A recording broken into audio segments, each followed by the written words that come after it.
Hear a conversation between the organiser of a short film competition and a man who is interested in taking part in this event. First, you have some time to look at questions 1 to 5.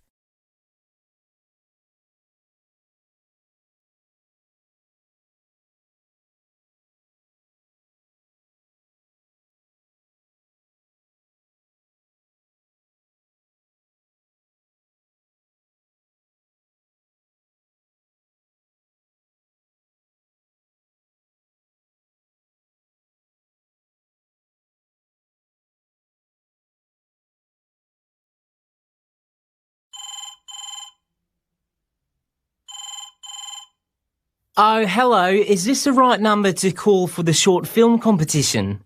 Yes, how can I help? I know the competition's been running for 10 years, but I've never taken part before. I want to be clear on the rules. Is 20 minutes the maximum length of the film? That's correct. So, shall I run through some of the other rules for entry? That'd be great. I'll make some notes. All right, so the deadline for getting the whole film made and sending it in to us is on Wednesday, May the 15th. Oh, really?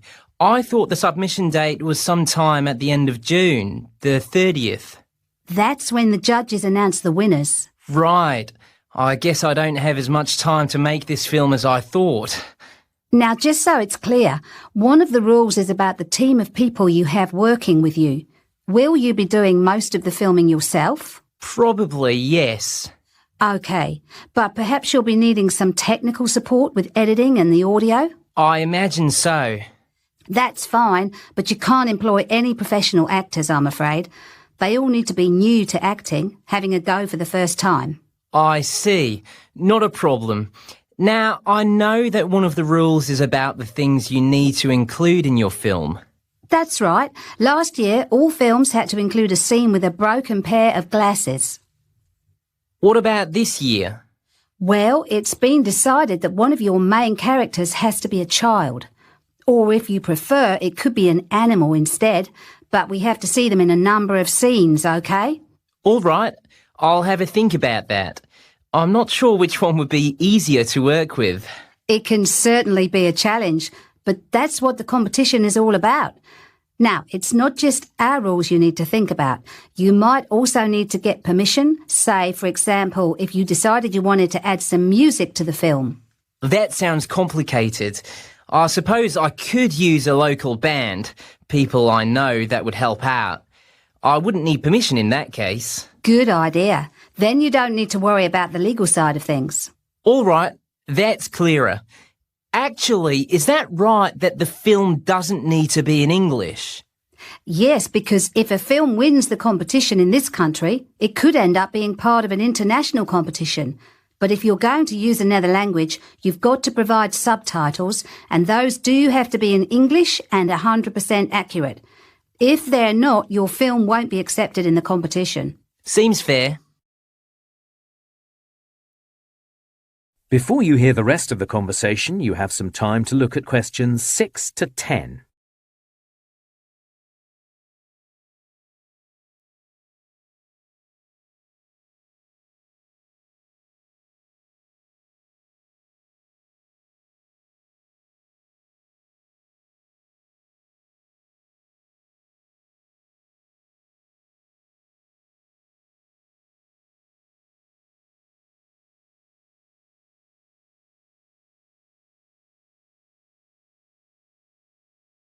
I don't suppose you could give me any advice about making the film, I mean.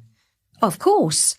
In my opinion, it's the script that you should concentrate on.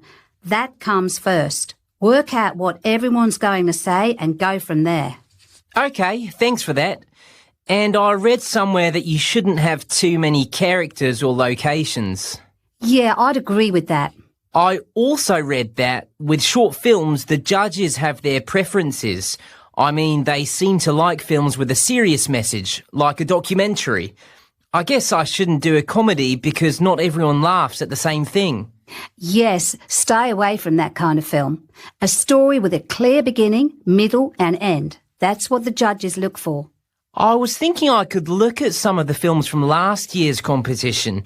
You know, to give me a better idea of what to do? Yes, you could certainly do that. If you go to our website, have a look at last year's winner. His name was Greg Hislop. How do you spell that last name? Sure, it's Hyslop. His film was actually one of the shorter ones, but the judges really liked it. Actually, I'm wondering if I've seen that one already.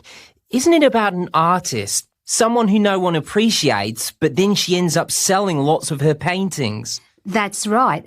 If you want to have another look, the film is called Imagine. It really holds your attention. Thanks. I'll have another look after this call. So, you know what the prizes are? It's $500 for third place, up to $2,000 for the overall winner. And, of course, the winning films are shown in a theatre so the public can see them too. That would be an amazing thing to happen. So that would be the Bridge Theatre, would it, in the city centre? Yes, that's my favourite theatre, actually. Lovely view of the river. So, do you have any more questions that you want to run by? That is the end of part 1. You now have half a minute to check your answers.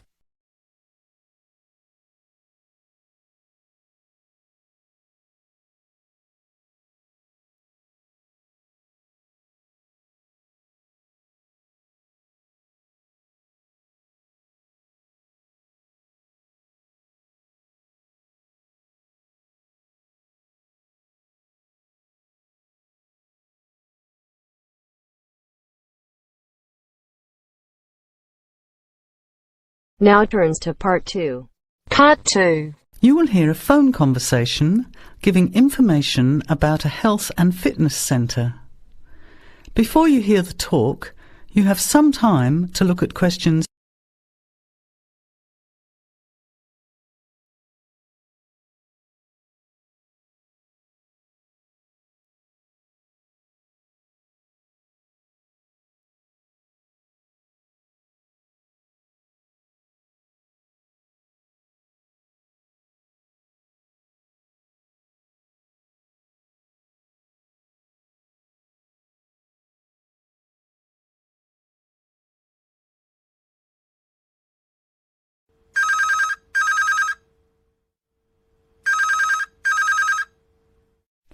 Hello? Hello, is that Miss Heidi Jones? Yes? Good morning, Miss Jones. I'd like to take a few minutes of your time to tell you about the Seven Oaks Health and Fitness Centre, which is in your suburb. Would that be convenient? Okay. Well, the centre's not far from you. It's on the corner of Marion Street and Giles Street and has a large car park. It's open every day of the week, opening on weekdays at 6 a.m. and at 9 a.m. at the weekend. It closes at 9:30 p.m. Monday to Friday and on Saturday at 4 p.m. and Sunday at 2 p.m. We also have childcare Monday to Saturday from 9 in the morning until midday for a small extra charge, so you can leave your children in safe hands while you attend one of our classes, or perhaps have a swim, or if you just want to relax in the spa and sauna or steam room.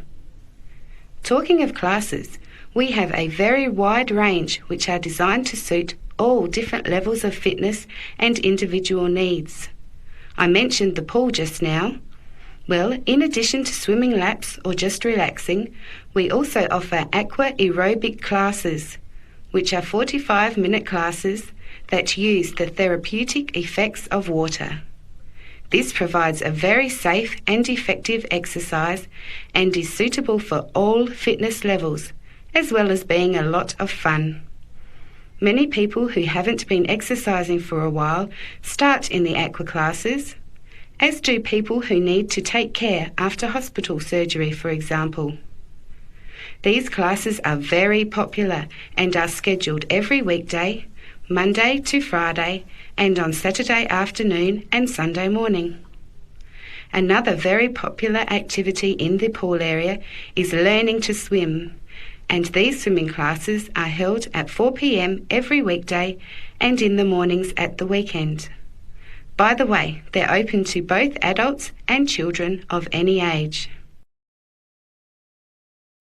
Before the talk continues, You have some time to look at questions.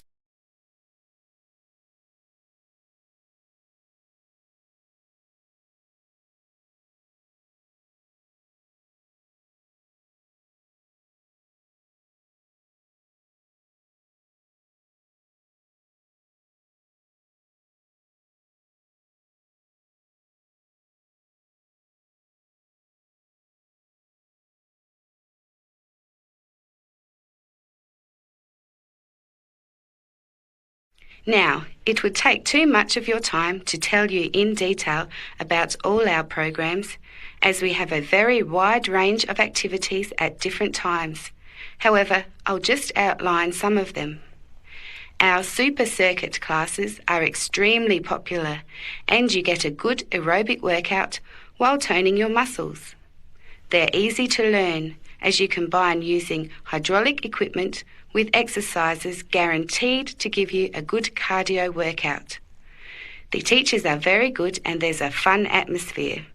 And the classes are very effective in assisting weight loss, relieving stress, lowering blood pressure and generally increasing fitness. Oh, and I haven't mentioned our range of aerobic and step classes of different types which suit all levels. Our specially designed aerobics room holds over 55 people, and our highly qualified and trained staff can advise you as to which class might suit you. We are inviting you to a free 1-week trial period when you can come and try any of the classes or activities before you make the decision to join.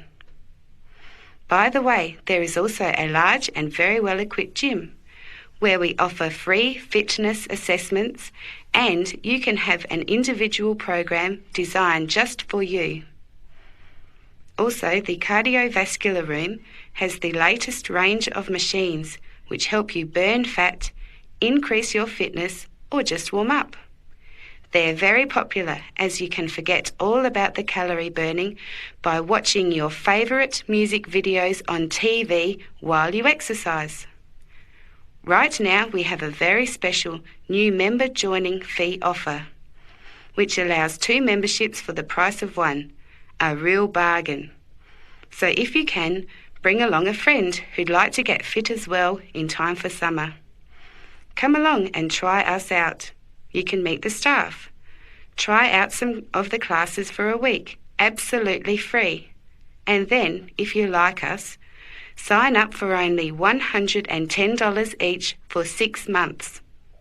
Thanks for taking the time to learn about the centre, and I hope we'll see you there soon, Heidi. I'll put one of our brochures in the mail for you right now. Bye for now. That is the end of part 2. You now have half a minute to check your answers.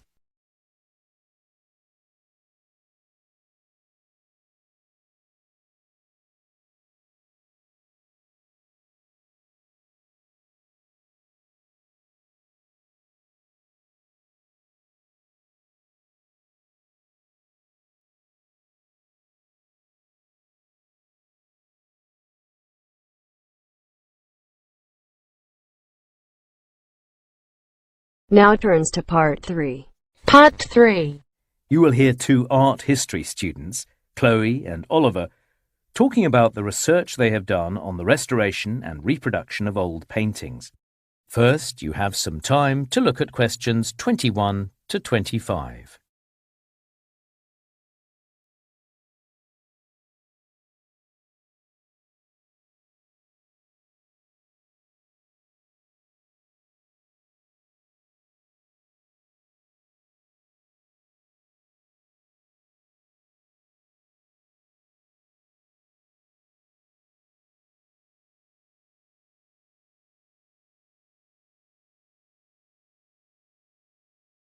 Okay, Chloe, let's put the presentation together. What do you want to include in the introduction? Well, we're looking at the restoration of old paintings and the reproduction, so we should begin with a definition to show how those 2 things are different. Is that necessary? Let's start in a visual way, show some paintings that have been restored, and talk about why it was necessary. So, for instance, a painting that was damaged by water and another one by insects or by sunlight. Okay, let's go with that. It'll get everyone's attention. After the introduction, we should tell everyone about our museum visit. Yes, it was great to see people restoring paintings in front of us. Did you know that most of the restorers we met didn't have a degree in art history? They'd done things like chemistry and archaeology. I never would have imagined that. Me neither. I had no idea those kind of skills would be useful. Apparently, a painting can take a year to clean. I guess it would. And one guy I spoke to told me they're always experimenting, reading up on different ways to clean the paintings. So, would you be interested in a career in art restoration? You know you don't actually need to be able to draw, so it might suit you. Very funny. Look, I think it would be a great job, but I wouldn't choose to do it. You get to work in interesting places, that's true. I mean, sometimes you'd be working in a public place, like restoring the paintings high up on a church ceiling. With the public watching? I wouldn't mind that.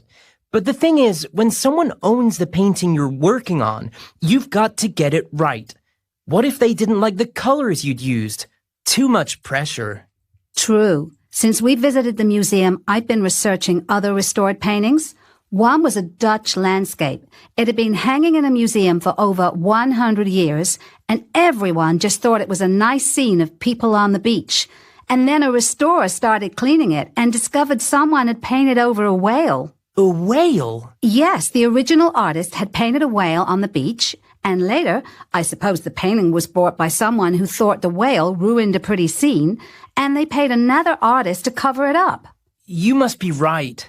Not everyone judges a painting in the same way, obviously. Anyway, we'll have plenty to say about restoration. What about digital reproduction? Yeah, digital technology is having quite an impact on the art world. We can now reproduce famous paintings, and you can see something that looks just like the original. I guess the difference between a digital reproduction and a fake painting is no one's pretending it was painted by the original artist. And what I like about digital reproduction is you could potentially make lots of copies so a wider audience can see them. Maybe. I'd rather look at the real painting. Before you hear the rest of the talk, you have some time to look at questions 26 to 30.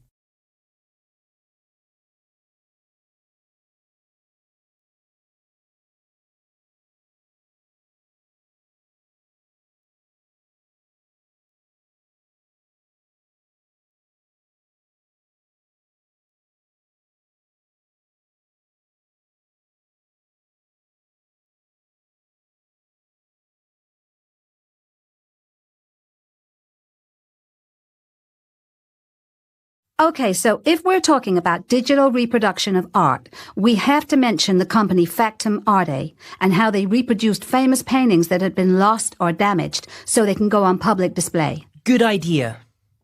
Let's note down the challenges the team faced. What about Vincent van Gogh's 6 Sunflowers? The original painting was destroyed. The team had a photo of it, but it wasn't very clear. Right. They couldn't see how Van Gogh had used his brush. They knew the National Gallery had a nearly identical sunflower painting by Van Gogh, and so they had to ask the gallery whether the team would be allowed to study and scan it, so they could reproduce the brushstrokes in the right way. They got approval in the end. What about the concert? The original was stolen, right? The team had a photo they could use, but the problem was it was a photo of the concert after someone had tried to touch it up with fresh paint. And they'd done a terrible job, hadn't they? Yes, but the team were happy with the reproduction in the end. We should mention the portrait of Sir Winston Churchill. Churchill hated that portrait, so his wife burnt it and nothing was left. So, the Factum Arte team had to search for the pencil sketches the artist had also made of Churchill as part of his preparation. Right. For me, I was most interested in the water lilies. By Claude Monet? In that case, the painting wasn't lost, but the top layer of paint had turned completely black because of smoke from a fire. The team had to work out what the colors beneath that layer had been. And then there was Marto, a painting by Tamara de Lempicka. No one knows for sure what happened to the original. At least the team had a black and white photo they could work from.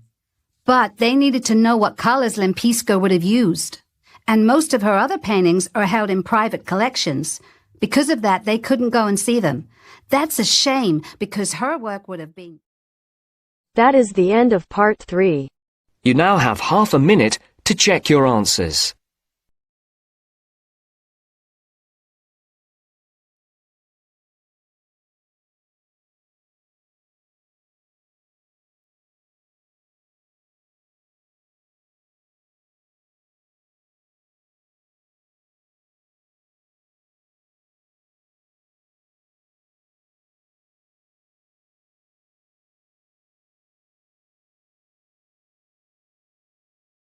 Now turns to part 4. Part 4. You will hear a lecture giving advice on how to present a seminar paper. First read questions 31 to 40.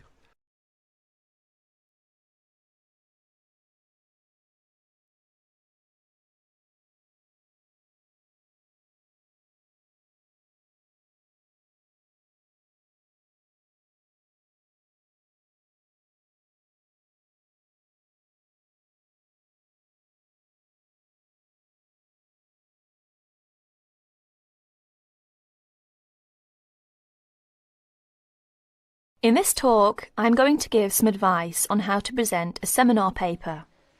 At one time, most university teaching took the form of giving formal lectures. Nowadays, many university teachers try to involve their students more actively in the learning process. One of the ways in which this is done is by conducting seminars. In a seminar, what usually happens is this. One student is chosen to give his ideas on a certain topic. These ideas are then discussed by the other students, the participants in the seminar. What I'd like to discuss with you today is the techniques of presenting a paper at a seminar. As you know, there are two main stages involved in this. One is the preparation stage, which involves researching and writing up a topic.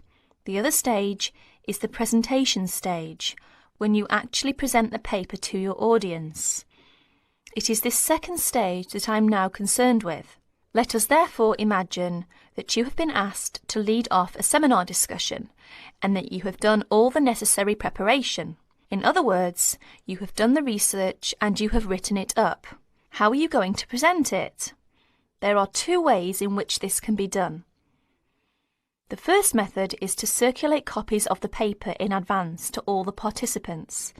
This gives them time to read it before the seminar, so that they can come already prepared with their own ideas about what you have written. The second method is where there is no time for previous circulation, or there is some other reason why the paper cannot be circulated. In that case, of course, the paper will have to be read aloud to the group, who will probably make their own notes on it while they are listening. In this talk, I am going to concentrate on the first method, where the paper is circulated in advance, as this is a most efficient way of conducting a seminar. But most of what I am going to say also applies to the second method, and indeed may be useful to remember any time you have to speak in public. You will probably be expected to introduce your paper even if it has been circulated beforehand. There are two good reasons for this. One is that the participants may have read the paper but forgotten some of the main points. The second reason is that some of the participants may not in fact have had time to read your paper, although they may have glanced through it quickly. They will therefore not be in a position to comment on it unless they get some idea of what it is all about. When you are introducing your paper, what you must not do is simply read the whole paper aloud. This is because, firstly, if the paper is a fairly long one, there may not be enough time for discussion. From your point of view, the discussion is the most important thing. It is very helpful for you if other people criticise your work. In that way, you can improve it. Secondly, a lot of information can be understood when one is reading. It is not so easy to pick up detailed information when one is listening. In other words, there may be a lack of comprehension or understanding. Thirdly, It can be very boring listening to something being read aloud. Anyway, some of your audience may have read your paper carefully and will not thank you for having to go through all of it again. Therefore, what you must do is follow the following 9 points. 1. Decide on a time limit for your talk. Tell the audience what it is. Stick to your time limit. This is very important. 2. Write out your spoken presentation in the way that you intend to say it. This means that you must do some of the work of writing the paper again, in a sense. You may think that this is a waste of time, but it isn't. If a speaker tries to make a summary of his paper while he is standing in front of his audience, the results are usually disastrous. 3. Concentrate only on the main points. Ignore details. Hammer home the essence of your argument. If necessary, find ways of making your basic points so that your audience will be clear about what they are. 4. Try to make your spoken presentation lively and interesting. This doesn't necessarily mean telling jokes and anecdotes, but if you can, think of interesting or amusing examples to illustrate your argument. Use them. 5. If you are not used to speaking in public, write out everything you have to say, including example, etc. Rehearse what you are going to say until you are word perfect. 6. When you know exactly what you are going to say, reduce it to outline notes. Rehearse your talk again, this time from the outline notes.